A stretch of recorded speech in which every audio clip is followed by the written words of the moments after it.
ده شكل واحد تحلاله بالله عليك. يا عم ايه اللي شايف شكله مضايقك؟ عامل ازاي؟ انت ايه اللي مضايقك؟ انت سمعت الراجل كلام ما ينفعش تقوله له، فانت الكلام ده ضايقني. يا عم ماشي، انا مش احلى. ما تحلقش. خليه ينفع. ما ينفعني يا عم. شيل يا عم البتاعه دي. خليه ينفع. ماشي يا باشا. اهو. خليه فوطه بتاعك. انا زباله.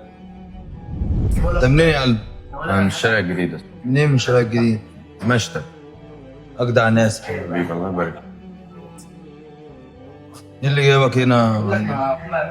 كنت بدور على شغل يعني مش لاقي.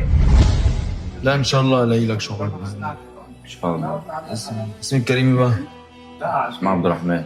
عبد الرحمن. اروق عليك يا عبد الرحمن. اسف ان انا عملت لك مشكله. لا ولا اي مشاكل ولا يشغلك اي حاجه. لقيته بيتريق عليا وبتاع. يا عم يا التريقه ايه ولا يشغلك، بقول لك ما انا قفشتهولك.